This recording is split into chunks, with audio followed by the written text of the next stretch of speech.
Hey everyone and welcome.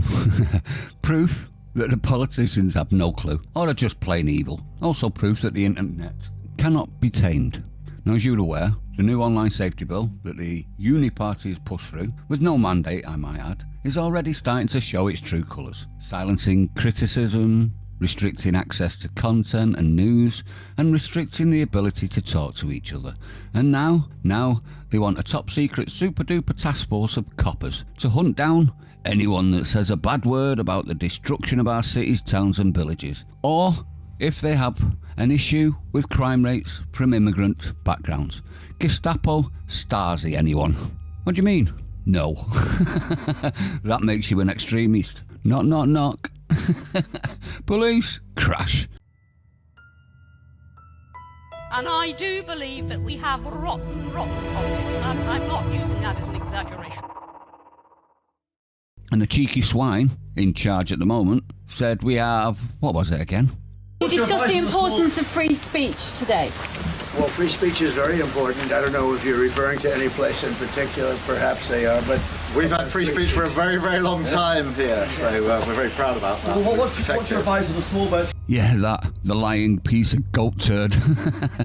Well, it's getting worse. I'm getting reports, many reports, that the age verification system they brought in is being used for more than government overreach, but also it's also being used by the criminal underworld. Now, we didn't see this one coming, did we? Fake sites are asking for government ID for verification and people in the UK, and they are giving it to them with no questions asked.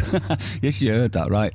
Now, this is a massive problem. I'm laughing, but it's a massive problem, isn't it? And it'll continue to be a massive problem till this bill is abolished. Let's also not forget, everyone, there wasn't a petition for this that reached, so far, 379,000 signatures. Now, it's supposed to be 100,000 signatures for a forced debate. Not so much for this one. Now, the thing that the petition was for was repeal the Online Safety Act. We want the government to repeal the Online Safety Act. They replied with, the government is working with Ofcom, great, to ensure that online in-scope services are subject to robust but proportionate regulation. Does it feel proportionate? Through the effective and implementation of the Online Safety Act. The government has no plans to repeal the Online Safety Act and is working closely with Ofcom to implement the Act as quickly and as effectively as possible to enable UK users to benefit from its protections. We don't want your protections, you twat waffles. Do we, everyone? We don't want your protections. Now, this is a massive, massive reply that I could have just said in 3 words. Go fuck yourself. Because that's exactly what they've just said with that. How dare you?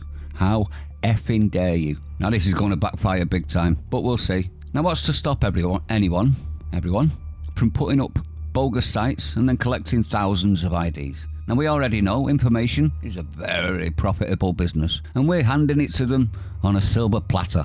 Now, people are already getting scammed out of their ID and personal information, and we're only 2 days into the bill. 2 days, and already people are getting scammed. Welcome to the era of Stasi authoritarian state police, everyone. The time of identity theft on a scale never before seen. And the NPCs are all rushing to do as they're told and say it's fine. If you're not a wrong 'un, you won't have to worry. I wonder how long it's going to take them to see and to start worrying themselves. I wait with bated breath. Do you? Don't hold your breath, obviously. We don't want anyone to die because it'll be a long wait. But just wait on bated breath. Ready to say, I told you so. Let me know what you think. I'd like to know your opinion. It's obvious that every time they take anything to digital, it immediately gets used by the criminal underworld, doesn't it? And it was obvious that this was going to be exactly the same, but they don't care as far as I'm concerned. They don't care that you could be scammed out of your information. They just care that you can't any longer criticise and discuss the problems in the nation without their say-so. Stay sane, I'll see you on the next one.